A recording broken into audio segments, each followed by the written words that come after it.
রহমতুল্লাহ। প্রিয় শিক্ষার্থী, আপনারা সবাই আশা করি ভালো আছেন। আর এখন তো প্রথম বর্ষের শেষ, দ্বিতীয় বর্ষ শুরু। তো আমি মনোবিজ্ঞানের পক্ষ থেকে আদমদীঘি রহিমউদ্দিন ডিগ্রি কলেজের মনোবিজ্ঞান বিভাগের পক্ষ থেকে তোমাদের অগ্রিম শুভেচ্ছা। আশা করি তোমরা প্রথম বর্ষ যেভাবে শেষ করছো, তোমরা দ্বিতীয় বর্ষ আরও ভালো করবে এবং সামনে তোমাদের পরীক্ষা হয়তো আল্লাহ পাক হয়তো রহম করতে হয়ে যাবে। তো এই জন্য তোমাদের অগ্রিম শুভেচ্ছা। তোমরা সুন্দর থাকো, সুস্থ থাকো, ভালো করে পড়াশোনা করো। আর তোমাদের ফার্স্ট ইয়ার এবং সেকেন্ড ইয়ারের মধ্যে একটু ডিফারেন্স আছে।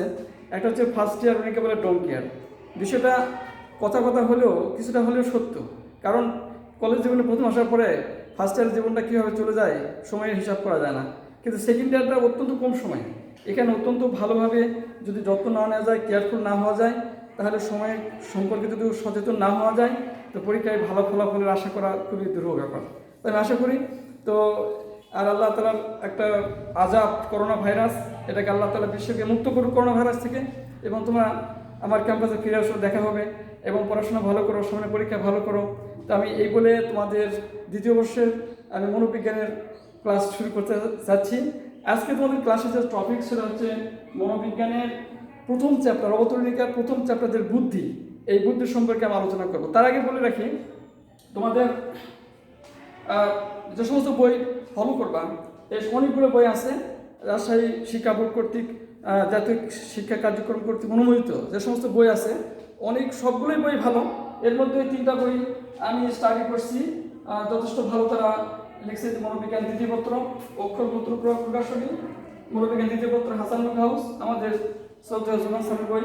3 নম্বর প্রভাব প্রকাশনী, আমাদের আমির ভাইয়ের ডক্টর আমির ইসলামের বই।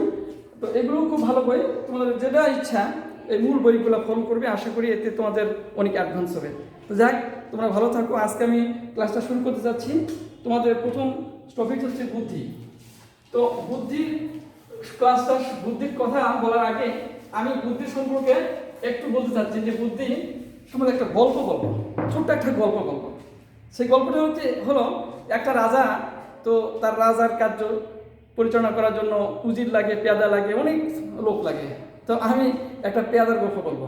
তো রাজার দরবারে এক কাজ করে পেয়াদা। এই পেয়াদার অভিযোগ হচ্ছে রাজার কাছে যে উজির মশাই অনেক পরে অফিসে আসেন, আবার অনেক আগেই চলে যান, আর আমি পেয়াদা অনেক সকালে আসি আর অনেক পরে যাই, কিন্তু ওনার আমার দুইজনের মধ্যে বেতনের অনেক ডিফারেন্স। হ্যাঁ, উনি অনেক টাকা বেশি পায়, আমি কম পাই। তো মহারাজা, আমি বিচার দিচ্ছি, আমি যে কাজ করে সেই কাজের অনুপাতে আমার টাকা দেওয়া হবে। তো রাজামশাই খুব চিন্তায় পড়লেন যে এটার সলিউশন কী হতে পারে। তো রাজার মাথায় একটা বুদ্ধি আসলো। হ্যাঁ, এটাই যে বুদ্ধি, এটা বুদ্ধি আসছে। তো একদিন তার ঘোড়াশালে একটা ঘোড়া প্রসব করেছে, একটা ঘুড়ি প্রসব করেছে। তো ওই দিন যখন সকালে পেয়াদা আসছে, তো রাজামশাই বললেন, পেয়াদা সাহেব কেমন আছেন, ভালো আছেন? হ্যাঁ, যান তো আমার ঘোড়াশালে যে সব কিছু দেখে আসো। তো ঘোড়াশালে যে দেখে আসছে।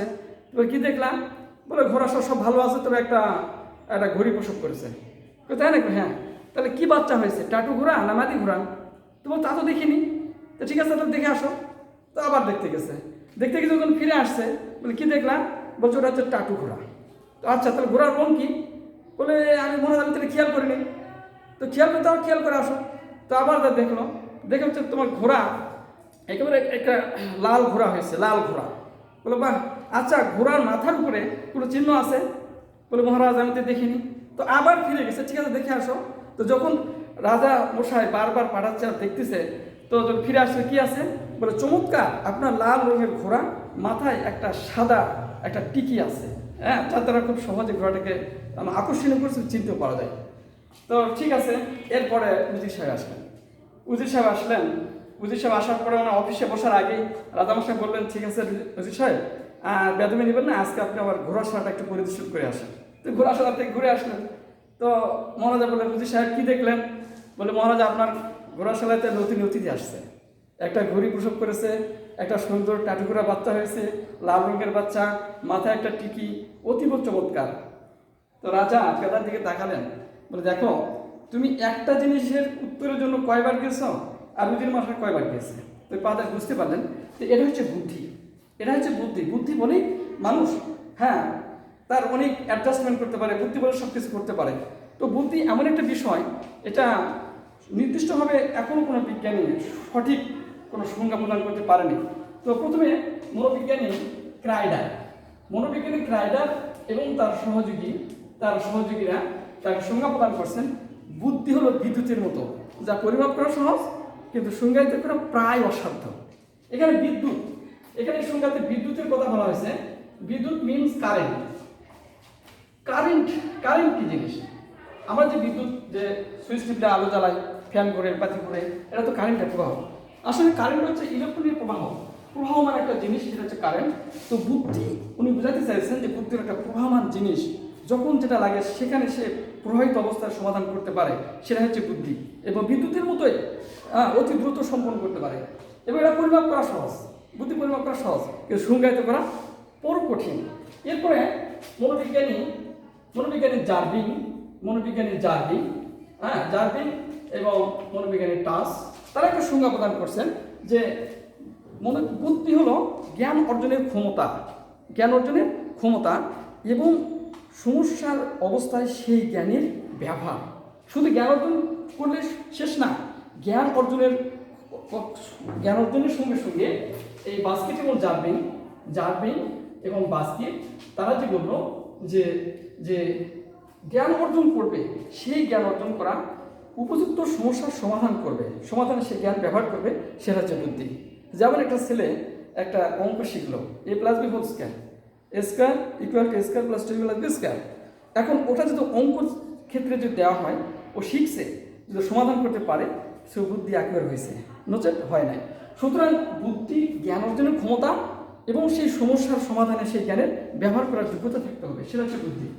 এর পরবর্তীতে জার্মান মনোবিজ্ঞানী উইলিয়াম স্টার্ন একটা সংজ্ঞা প্রদান করলেন, যে সে ব্যতিক্রমে একটা কথা বললেন, যে উইলিয়াম স্টার্ন সে বলল যে বুদ্ধি হচ্ছে নতুন সমস্যা এবং অবস্থার সাথে সংগতি বিধানের সাধারণ মানসিক শক্তি মেন্টাল পাওয়ার। এই মানসিক শক্তি যার যত বেশি, বুদ্ধি তার তত বেশি। মানসিক শক্তি অর্থাৎ মেন্টাল পাওয়ার, আমরা এরপরে আলোচনা হয় বিষয়। মেন্টাল পাওয়ার হচ্ছে এই মেন্টাল এজ থেকে মেন্টাল পাওয়ার আসে, মেন্টাল এজ যার যত বেশি হয়, বুদ্ধি তার তত বেশি হয়। তো এই মানসিক শক্তি যার যত বেশি, নতুন সমস্যা এবং নতুন অবস্থার সাথে যত স্বাচ্ছন্দ্যভাবে স্বাভাবিকভাবে সে মানসিক শক্তির সাথে মোকাবেলা করতে পারে, তার বুদ্ধিমত্তা তত বেশি। এর পরবর্তীতে অনেক বিজ্ঞানের সংজ্ঞা প্রদান করেছেন। আমি কয়েকটি বিজ্ঞানীর কথা বলছি। মনোবিজ্ঞানী থর্নডাইক, আচরণবিদ থর্নডাইক অত্যন্ত গুরুত্বপূর্ণ। এই থর্নডাইক সে আলাদা একটা সংজ্ঞা প্রদান করলেন। থর্নডাইক বললেন যে বুদ্ধি হলো স্থান, কাল, পাত্র ভেদে কার্যকরী ইফেক্টিভ, অর্থাৎ কার্যকরী ইফেক্টিভ প্রতিক্রিয়া করার যে প্রতিক্রিয়া করতে পারে বা প্রতিক্রিয়া করার যে প্রবণতা, এটা যার যত বেশি তার বুদ্ধি তত বেশি। এখানে একটা বিষয়, স্থান মানে জায়গা, কাল মানে সময়, এবং পাত্র মানে আমার সামনে প্রিন্সিপালের সাথে কি আচরণ করতে হবে, একটা টিচারের সাথে কি আচরণ করতে হবে, একজন ছাত্রের সঙ্গে কি, বন্ধুর সাথে কি আচরণ করতে হবে, এটা তোমার বুদ্ধি বলে দিবে তোমার কত সুন্দর বা কীভাবে আচরণ করতে হবে। সুতরাং স্থান, কাল, পাত্র এই তিনটা ভেদে যে যত বেশি কার্যকরী প্রতিক্রিয়া করতে পারে, সে তার বুদ্ধি তত বেশি। তো সর্বোপরি এই বুদ্ধির সম্পর্কে অনেক গবেষণা হয়েছে, অনেক বিজ্ঞানী সংজ্ঞা দিয়েছে। প্লাস সকল মনোবিজ্ঞানী বা সকল জ্ঞানীগুণীদের মধ্যে থেকে সবচেয়ে গ্রহণযোগ্য সংজ্ঞা প্রদান করছেন ডেভিড ওয়েসলার। এই ওয়েসলার যে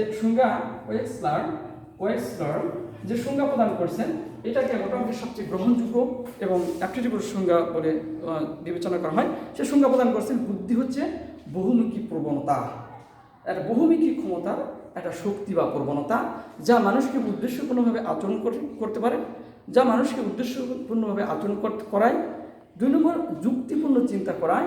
3 নম্বর পরিবেশের সাথে কার্যকরী সম্পর্ক বিরাজ করায়। একটা সমস্যা সংকুল পরিস্থিতিতে ব্যক্তি কতটুকু কার্যকরীভাবে তার সমাধান করতে পারে, তার যে কৌশল, যে ক্ষমতা, এর সমন্বয় হচ্ছে বুদ্ধি। সুতরাং আমরা বলতে পারি যে বুদ্ধি একটি ব্যাপক বিষয়, যে মানুষকে সুন্দর, স্বাচ্ছন্দ্য এবং পরিবেশের সাথে সঠিকভাবে চলাফেরা, উঠা বসায় যার যতবাটি হেল্প করতে পারে, তার বুদ্ধি তত বেশি। তো বন্ধুরা, আজকে এ পর্যন্তই আমরা বুদ্ধির সম্পর্কে আলোচনা করলাম।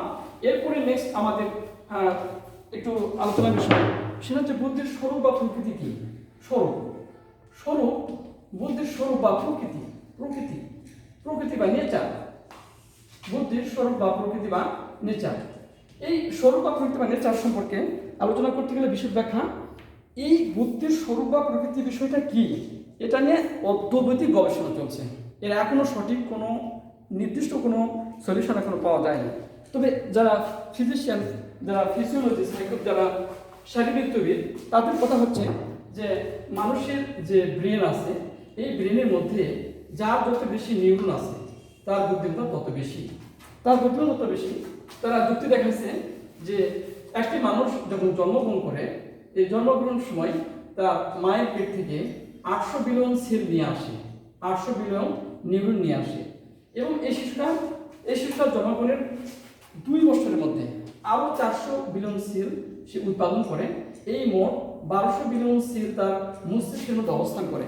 এই 1200 বিলিয়ন সেল 400 মায়ের পেট থেকে 400 পরবর্তীতে উৎপন্ন হয়।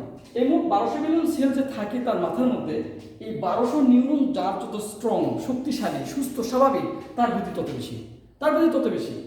তো এখানে আরেকটা মতবাদ আছে, আরেকটা বিজ্ঞানে বলছে যে মানুষের যে গুরু মস্তিষ্ক আছে, এই গুরু মস্তিষ্ক, আমাদের মস্তিষ্কের 3টা ভাগ আছে, হ্যাঁ, সম্মুখ মস্তিষ্কের মধ্যে যে গুরু মস্তিষ্ক, এই গুরু মস্তিষ্কের অসংখ্য খাস আছে, অসংখ্য খাস আছে। এই অসংখ্য খাস, এই খাসের পরিমাণ যার যত বেশি তার বুদ্ধিমত্তা তত বেশি। যদিও মাথার ব্রেন বড়, সাইজে বড় বা ছোট, এটা কোনো ফ্যাক্টর না। ফ্যাক্টর হচ্ছে এর গঠনগত। এই মস্তিষ্কের মধ্যে যার যত খাস বেশি, যেমন এখানে সবচেয়ে বড় খাস আছে রোলান্ডো খাস, সিলভিয়াস খাস। এই খাসের মধ্যে আস্তে আস্তে পাশে পাশে বিভিন্ন ধরনের অসংখ্য খাস আছে। এই খাসগুলোতে অসংখ্য কম্পিউটার যুক্ত করা আছে। এখানে একটা হাতের কেন্দ্র, দর্শন কেন্দ্র, শ্রবণ কেন্দ্র, বিভিন্ন কেন্দ্র আছে। আমাদের টোটাল বডিকে নিয়ন্ত্রণ করার যাবতীয় ব্যবস্থা মস্তিষ্কের মধ্যে অবস্থান করতেছে। এই বিজ্ঞানীদের মতামত হচ্ছে যে যার এই গুরু মস্তিষ্কের গঠন যত খাসযুক্ত, তত তার বুদ্ধিমত্তা বেশি। এরপরে বিজ্ঞানীদের আরেকটা ধারণা, মনোবিজ্ঞানী বিশেষ করে গ্যালটন, সেটা একটা মতবাদ দিয়েছে যে আসলে বুদ্ধিটা জেনেটিক্সের উপর নির্ভর করে। বংশক্রমে পিতামাতার বুদ্ধি, পিতামাতা যেরকম বুদ্ধিমান থাকে তার সন্তান বুদ্ধিমান হয়। এরপরে মনোবিজ্ঞানী থর্নডাইক সে একটা কথা বলছে যে বুদ্ধি হচ্ছে এই মানসিক শক্তির কিছু বহিঃপ্রকাশ, অনেকগুলো গুণ, যেমন যে তার বাক শক্তি কীরকম হবে, শব্দ গ্রহণের শক্তি, তার এরকমভাবে অন্য যে শক্তি আছে, গুণ আছে, এই গুণাগুলোর সমন্বয় হচ্ছে বুদ্ধিমত্তা। এটা এবার 7টা গুণের কথা উল্লেখ করছেন। অবশেষে শেষে মনোবিজ্ঞানী এরকমভাবে এই মনোবিজ্ঞানী আমাদের আরবি ক্যাটেল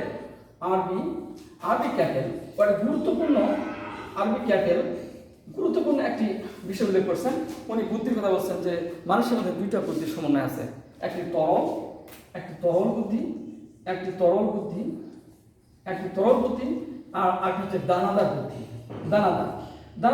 আমরা তো স্বাভাবিকভাবে বলি তরল মানে যেটা পরিবর্তনশীল, যে পাত্রে রাখা যায় সে পাত্রে ধারণ করে। তো তরল বুদ্ধি এবং দানাদার বুদ্ধি, যেটা কঠিন, এটা লিকুইড, এটা কঠিন, সলিড, এটা লিকুইড, এটা সলিড। তরল বুদ্ধির কথা বলছে, তরল বুদ্ধি হচ্ছে যে একটি পরিবেশের মধ্যে, প্রাথমিক একটি পরিবেশে ব্যক্তি যেভাবে উপযোজন করে বা যার প্রতিক্রিয়া করে সেটা হচ্ছে তরল বুদ্ধি। আর দানাদার বুদ্ধির কথা বলছে দানাদার বুদ্ধির কথা বলছে যে একটি জ্ঞানকে আহরণ করার জন্য পূর্বে যে জ্ঞানগুলো, যে দক্ষতাগুলো সে কাজে লাগিয়ে নতুন বিষয়ের সমস্যার সমাধান করে বা করতে পারে, এই ক্ষমতা হচ্ছে দানাদার বুদ্ধি। তো বন্ধুরা, ঠিক আছে, আমরা বুদ্ধির স্বরূপ সম্পর্কে মোটামুটি আলোচনা করলাম। এরপরে আমরা আসবো, এখানে মনোবিজ্ঞানীরা বলছে যে এই বুদ্ধির স্বরূপের মধ্যে সঙ্গে যুক্ত আছে আন্তঃব্যক্তিত্ব সম্পর্ক, এবং আরেকটি আছে যে দলীয় ব্যক্তিত্ব, আন্তঃদলীয় সম্পর্ক। আমি তোমাদের সিলেবাস অনুসারে আমি পাঠদান করার চেষ্টা করতেছি যে আন্তঃদলীয় সম্পর্ক। আন্তঃব্যক্তিত্ব সম্পর্ক বলতে বোঝায় যে ব্যক্তির সাথে ব্যক্তির বুদ্ধির, তার কার্যক্ষমতা, তার অ্যাডাপ্টেশনের যে শক্তি, এই শক্তি আন্তঃব্যক্তিক সম্পর্ক। অর্থাৎ একই পরিবারে 5টি সন্তানের মধ্যে 5 রকম বুদ্ধি, একজন ম্যাজিস্ট্রেট, একজন সিপাই, একজন ট্রাক ড্রাইভার। তো এই যে বুদ্ধির পরিক্রমায় এদের যে পরিবর্তন, এটা আন্তঃব্যক্তিত্ব। শুধু একই পরিবারে না, পৃথিবীর যে কোনো অল পার্সন আর ডিফারেন্স। মনোবিজ্ঞান বলে পৃথিবীর যত ব্যক্তি আছে সকল ব্যক্তি স্বতন্ত্র। আল্লাহ তাআলাও প্রত্যেক মানুষের মধ্যে বুদ্ধির সমান করেন নাই, কাউকে বেশি কাউকে কম দিয়েছেন। এই যে ব্যক্তিতে বুদ্ধির যে সম্পর্ক বজায় রাখেন, এটা হচ্ছে আন্তঃব্যক্তিত্ব সম্পর্ক। আন্তঃব্যক্তিত্ব সম্পর্ক আর আন্তঃদলীয় সম্পর্ক বলতে বোঝায় যে বুদ্ধির ক্ষেত্রে যখন আমরা দলীয়ভাবে বিবেচনা করব, একটি দলের সাথে আরেকটি দলকে তুলনা করব, তখন আন্তঃদলীয় সম্পর্কের কথা চলে আসে। আন্তঃদলীয় সম্পর্ক হচ্ছে এক দলের সাথে আর এক দলের ডিফারেন্স, কতটুকু বৃদ্ধির পরিমাণ বা কতটুকু অ্যাডাপ্টেশন কম বেশি আছে। যেন আমরা বলতে পারি আমাদের কলেজ রহিমউদ্দিন ডিগ্রি কলেজের ইন্টারমিডিয়েট ফার্স্ট ইয়ারের যে বুদ্ধিমত্তা, আমরা ইন্টার সেকেন্ড ইয়ারের বুদ্ধিমত্তা যখন তুলনা করতে যাব, তখন সেটা আন্তঃদলীয় বুদ্ধি, আন্তঃদলীয় সম্পর্ক। রহিমউদ্দিন ডিগ্রি কলেজের সাথে সান্তাহার ডিগ্রি কলেজ, সরকারি সান্তাহার ডিগ্রি কলেজের ছেলেদের সাথে যখন বুদ্ধিমত্তার পার্থক্য আমরা নির্ণয় করতে যাব, তখন সেটা আন্তঃদলীয় সম্পর্ক। তো যাক, এই আন্তঃদলীয় এবং আন্তঃব্যক্তিত্ব এটা একটা গুরুত্বপূর্ণ ফ্যাক্টর। এরপরে আমরা আলোচনা করব যে এই বুদ্ধির উপরে মনোবিজ্ঞানীরা এবং বিজ্ঞানীরা তারা চিরন্তন একটা সত্য কথা বলছে যে বুদ্ধির সাথে বংশগতির প্রভাব বিরাজমান। বংশগতির কি প্রভাব আছে আমি দুই একটি কথা বলে শেষ করবো। বংশগতির প্রভাব একটা হচ্ছে বংশগতির প্রভাব, আর হচ্ছে পরিবেশের প্রভাব। বংশগতির প্রভাব সম্পর্কে আমি ছোট্ট করে বলতেছি, এখানে কয়েকটা ঘটনা। বংশগতি কাকে বলে? বংশগতি হচ্ছে পূর্বপুরুষ থেকে অনাগত নেক্সট জেনারেশনের মধ্যে যে সকল বৈশিষ্ট্যগুলি পরিবর্তন হয়ে আসে তা হচ্ছে বংশগতি। এই বংশগতি সম্পর্কে প্রথম ফ্রান্সিস গ্যালটন 1869 সালে সফল গবেষণা করেন। ফ্রান্সিস গ্যালটন এবং ব্রিটেনের বাড়ি, বহু বড় লোকের ছেলে ছিল এবং জ্ঞানী ব্যক্তি ছিল। ফ্রান্সিস গ্যালটন প্রথম গবেষণা করেন এবং একটি বই বের করেন। সেই বইটা হচ্ছে হেরিডিটারি জিনিয়াস, অর্থাৎ বংশগতি সম্পর্কে বই বের করেন। সেখানে উল্লেখ করেন যে মানুষ বংশগতির সম্পর্কে তার বুদ্ধিমত্তা প্রাপ্ত হয়। শুধু বুদ্ধিমত্তা না, যে মানসিক প্রবণতা আছে, এই প্রবণতাগুলো সেখান থেকে প্রাপ্ত হয় এবং সেটা তার কাজে লাগায়। এর পরবর্তীতে গবেষণা হয়েছে, সুতরাং সে দায়ী করছে মানুষ বুদ্ধিমান বা কম বুদ্ধিসম্পন্ন, মানুষ চালাক না বোকা, তার বংশগতির উপর নির্ভর করে। পরবর্তীতে 1937 সালে আমেরিকার মনোবিজ্ঞানীরা একটি গবেষণা করে। সেখানে মনোবিজ্ঞানী হলজিঙ্গার, নিউম্যান, ফ্রিম্যান তারা একটা উল্লেখযোগ্য গবেষণা করে।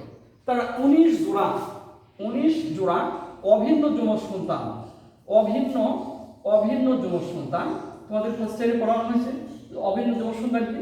অভিন্ন যমজ সন্তান হচ্ছে যে একটাই জাইগোট, পিতামাতার মিলনফলে জাইগোট তৈরি হয়, একটাই জাইগোট কোনো কারণে যখন ভেঙে দুটা হয়ে যায়, দুইটা সন্তান হয়, সেটা অভিন্ন যমজ সন্তানের প্রধান বৈশিষ্ট্য হচ্ছে যে উভয় সন্তানের মধ্যে সকল শক্তি 100 বিরাজমান, 99% মিল থাকে। এ যদি কালো হয় ও কালো, এ যদি লম্বা হয় ও লম্বা, এর হাত যদি খাটো হয় ওর হাতও খাটো হবে, এর নাক লম্বা ওর নাক লম্বা হবে, এর বুদ্ধিমত্তা যা ওর বুদ্ধিমত্তা তাই হবে। সুতরাং মনোবিজ্ঞান গবেষণার জন্য এই অভিন্ন যমজ সন্তানকে ব্যবহার করে। তো মনোবিজ্ঞানী হলজিঙ্গার তারা যে গবেষণা করে, এদের মধ্যে এক জোড়া যমজ সন্তানের ঘটনা খুবই গুরুত্বপূর্ণ। তাদের নাম হচ্ছে রিচার্ড আর একজন হচ্ছে রিচার্ড রিমন, একই মায়ের সন্তান, অভিন্ন যমজ সন্তান, দুই ভাই। এই জেনেটিক্সের গবেষণার জন্য আমেরিকার মনোবিজ্ঞানীরা এই রিচার্ড রিমনের গুরুত্বপূর্ণ পরীক্ষা উপস্থাপন করেছেন। রিচার্ডকে 23 মাস বয়সে, রিমনকেও 23 মাস বয়সে, বাপ মার থেকে কেড়ে না হলো, নিয়ে রিচার্ডকে রাখা হলো ট্রাক ড্রাইভারের পরিবেশে, নিম্ন পরিবারে, যেখানে বস্তির ঘর, সেখানে রিচার্ডকে মানুষ করতে দেওয়া হলো। আর রিমনকে দেওয়া হলো উচ্চবিত্ত একজন ডাক্তার রেফারেন্স ডাক্তারের কাছে তাকে রাখা হলো। এই হচ্ছে ট্রাক ড্রাইভারের পরিবেশে আর ডাক্তারের পরিবেশে মানুষ হতে লাগলো। এও স্কুলে লেখাপড়া শুরু করলো। একদিন দুই দিন এভাবে 10 বছর অতিবাহিত হলো। 10 বছর পর উভয়কে স্টাডি করা হলো, এর পরিবর্তন হয়েছে কিনা। দেখো, রিচার্ড বস্তি ঘরে থাকার পরেও তার যে বুদ্ধিমত্তা, রিমন উচ্চ পরিবারের মানুষ হওয়ার পরেও এখানে সোনার চামচে ভাত, যা চাই তাই, দুধ কখনো মাখন, কখনো ঘি, যা এই তো দুধ মাখন পায় না, কিন্তু তারপর দেখো তাদের বুদ্ধিমত্তার পরিমাণ একই, কাছাকাছি, একেবারে কাছাকাছি। শুধু তাই না, জীবন চরিত্র দেখা গেল রিচার্ড ছোটবেলায় সে নেতৃত্ব দিচ্ছে, ছোট বাচ্চাদের খেলাধুলায় বিভিন্ন জায়গায় নেতৃত্ব প্রদান করতেছে। রিমন সেও উচ্চ পরিবারে যাও, সে নেতৃত্ব প্রদান করতেছে। সুতরাং তাদের মানসিকতা এবং বুদ্ধিমত্তার কোনো ডিফারেন্স হয় নাই। সুতরাং কেন আমরা বলতে পারি পরিবেশের কোনো ভূমিকা নাই, বংশগতির জন্যই ডিসচার্জের মধ্যে রিমোটের একই অবস্থান করতেছে। এরপর একটা গুরুত্বপূর্ণ গবেষণা হয়েছে, 3 নম্বর গবেষণা, এই মনোবিজ্ঞানী মান একটি গবেষণা করছে 1969 সালে। মনোবিজ্ঞানী সে একটা গবেষণা করছে, সে একটা অভিন্নতম সন্তান নিয়েছে। এই অভিন্নতম সন্তানকে মাত্র 2 মাস বয়সে দুইজনকে আলাদা করছে, একজনকে নিম্ন পরিবেশে, একজনকে উচ্চ পরিবেশে। এই দুইজনকে মানুষ করছে। মানুষ করার পরে এই 2 মাস বয়স থেকে শুরু করে 22 বছর পর তাদের বুদ্ধিমত্তা মাপা হয়েছে। মনোবিজ্ঞান বলে যে আমি বেঁচেছি, আমি তো গবেষণা সফল করেছি। 22 বছর পর তাদের আইকিউ মাপা দেখা যায়, বুদ্ধিমত্তা মাপা দেখা যায়, দুইজনে একই। সুতরাং আমরা এখানে সর্বোপরি বলতে পারি যে বুদ্ধিমত্তার জন্য মানুষের বংশগতি দেয়। এরপরে পরিবেশ বিজ্ঞানীরা তারা বলছে উল্টা কথা। আমরা পরিবেশ সম্পর্কিত একটু কথা বলবো, বলে আমার ক্লাসটা শেষ করবো। পরিবেশের প্রভাবের অনেক গবেষণা হয়েছে। সবচেয়ে গুরুত্বপূর্ণ যে একটি গবেষণা সেটা পাওয়া গেছে হচ্ছে এখন হচ্ছে ইসাবেলা একটি কালা এবং বোবা দম্পতির সন্তান। ইসাবেলা এর বাপ কালা, মাও বোবা। বাবও কথা বলতে পারে না, মাও কথা বলতে পারে না, এদের সঠিক আচরণ শিখাতে পারে না। ইসাবেলা 6 বছর পর্যন্ত তার বাপ মায়ের কাছে প্রতিপালিত হয়। এই 6 বছরের মধ্যে বাচ্চা কিছুই কোনো গুণাগুণ শিখতে পারে না পারছে কথা বলতে, না পারছে হাঁটতে শিখতে, না পারছে বিভিন্ন যে প্রতিক্রিয়া করে আছে। ছোট 6 বছরের বাচ্চা অনেক কিছু বলতে পারে, মোবাইল চালায়। এখন 6 বছরের বাচ্চারা মোবাইল টানে, তো এই কিছুই পারেনি। তখন মোবাইল ছিল না, কথা বলছি। তো ইসাবেলাকে নিয়ে পরিবেশ বিজ্ঞানীরা ঠিক করলো কি, তাকে সুস্থ স্বাভাবিক পরিবেশে নিয়ে আসার পর তাকে নিবিড় পরিচর্যা করলো। 2 বছরের ব্যবধানে 2 বছর, তাহলে 6 2 8 বছর বয়সে সে কি করলো, তার বুদ্ধিমত্তা যা ছিল 3 গুণ বৃদ্ধি পায়। তার আচরণিক পরিবর্তন হয় এবং তাকে পরবর্তী স্কুলে ভর্তি করা হলো। স্কুলে ভর্তি করার পরে 14 বছর বয়সে, 14 বছর এখানে থেকে 6 বছর পার হয়ে গেছে, মাত্র 8 বছর বয়সে, 8 বছর পর সে 6ষ্ঠ শ্রেণীতে উত্তীর্ণ হয়েছে এবং একজন স্বাভাবিক শিশু, একজন স্বাভাবিক মানুষ হিসেবে সে তার জীবনকে পরিচালিত করতে পারছে। সুতরাং এখানে পরিবেশবিদরা বলে যে জেনেটিক্সের কোনো ফ্যাক্টর নাই, জিনস কোনো ফ্যাক্টর নাই। ইসাবেলার ভিতরে জিনস ছিল, কিন্তু পরিবেশ না পাওয়ার কারণে 6 বছরে সে একজন বুবাকালার মতো সন্তানের মতোই সে আচরণ করেছে। কিন্তু তাকে যখন পরিবেশে ফিরে নেওয়ার পরে 2 বছরে সে আইকিউ বেড়েছে 3 গুণ এবং 14 বছর বয়স অর্থাৎ 8 বছর পরে সে 6ষ্ঠ শ্রেণীতে একজন স্বাভাবিক ছাত্র। সুতরাং আমরা বলতে পারি যে জেনেটিক্স না, পরিবেশের চেয়ে মানুষের জীবন থাকার বুদ্ধিমত্তার জন্য দায়ী। এরপরে আরও গবেষণা হয়েছে। এই গবেষণার মধ্যে উল্লেখযোগ্য আরেকটি গবেষণার কথা আমরা বলবো যে এখানে ইসাবেলার পরে পরিবেশ নিয়ে আরেকটি গবেষণা, আরও মেলা গবেষণা সাহিত্য হয়েছে। তো উল্লেখযোগ্য ইসাবেলার গবেষণাটা আমি আরেকটু বলতে চাচ্ছি যে তোমরা ফার্স্ট ইয়ারে পড়ে আসছো যে আমাদের পার্শ্ববর্তী ভারত রাষ্ট্রের যে হুগলি জেলা, একটা বন্য প্রাণী পাওয়া গেছে, অমলা এবং কমলার গল্প তোমরা শুনছো। অমলা এবং কমলা তারা বাঘের সাথে চলাফেরা করতেছিল। মিস্টার সিং তার দম্পতি শিকার করতে তাদের উদ্ধার করে এবং পরবর্তী তাদের কিছু না কিছু পরিবর্তন করা গিয়েছিল।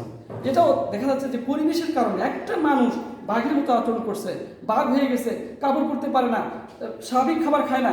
তো যখন কমলা বড় হলো, তাদের খাবার ফেলে দিত, মেঝেতে পানি ফেলে দিত, পানি ঢেলে ফেলতে মেঝে থেকে জীবের চাপে খাওয়া শুরু করছে, কাপড় দিলে সব ছিঁড়ে ফেলতো। তো এটা পরিবেশ না হওয়ার কারণে একটি মানব সন্তান বাঘের মতো আচরণ করছে পরিবেশের জন্য। সুতরাং তারা বলছে পরিবেশ দায়ী। তা আমি ছোট্ট করে বলবো যে পরবর্তীতে বিজ্ঞান গবেষণা করছে এবং দেখছে যে একটি মানুষের বুদ্ধিমত্তার জন্য, জীবন প্রবাহের জন্য বংশগতি বা পরিবেশ কেউ এককভাবে দায়ী নয়। আমরা বলবো যে একটি বট গাছ, একেবারে ছোট্ট একটা বীজ থাকে বট গাছের, এই ছোট্ট একটি বট গাছের বীজের মধ্যে যে একটা বিশাল আকারের বট গাছ লুকায় আছে, এটা কেউ বিশ্বাস করবে না। কিন্তু এই ছোট্ট একটা বীজের মধ্যে সত্যি একটা বৃহৎ একটা বট গাছ লুকানো আছে। যেমন আমাদের কলেজের শ্মশানের কত বড় বট গাছ তোমরা অনেকে দেখছো, কলেজ ক্যাম্পাসে আসছো বা বিভিন্ন জায়গায় দেখা যায় বড় বড় হাটে। এই বট গাছের ছোট্ট একটা বীজ, এটা হচ্ছে জিন, জেনেটিক্স। এর সাথে কি রাখবে পরিবেশ লাগে কি উপযুক্ত মাটি, পানি, সূর্যের তাপ দেওয়ার ফলে উপযুক্ত যদি পরিবেশ দেওয়া হয়, এই ছোট্ট একটি গাছ থেকে ছোট্ট একটা অঙ্কুরোদ্গত হবে, আস্তে আস্তে বড় হবে, কালান্তরে সময়ের ব্যবধানে বিশাল একটি বট গাছ তৈরি হবে। তো সুতরাং একটি মানুষের স্বাভাবিক বিকাশের জন্য, বুদ্ধির জন্য একটি বুদ্ধি নির্ভর করবে জেনেটিক্স প্লাস পরিবেশ, উভয়ের পরিচর্যা, উভয়ের সমন্বয়। এই সাধনের মাধ্যমে পরিবেশ, অর্থনৈতিক অবস্থা, সামাজিক অবস্থা, তার শারীরিক অবস্থা, তার মানসিক অবস্থা, সব কিছু পরিবেশ এবং জেনেটিক্স উভয়ের সমন্বয় ঘটিয়ে একটি মানুষের বুদ্ধি বিকাশ নির্ভর করে। তো ধন্যবাদ, আশা করি তোমরা বুঝতে পারছো। তোমার ক্যাম্পাস করলে তোমাদের সাথে দেখা হবে, কথা হবে। আজকে এই পর্যন্ত, আসসালামু আলাইকুম।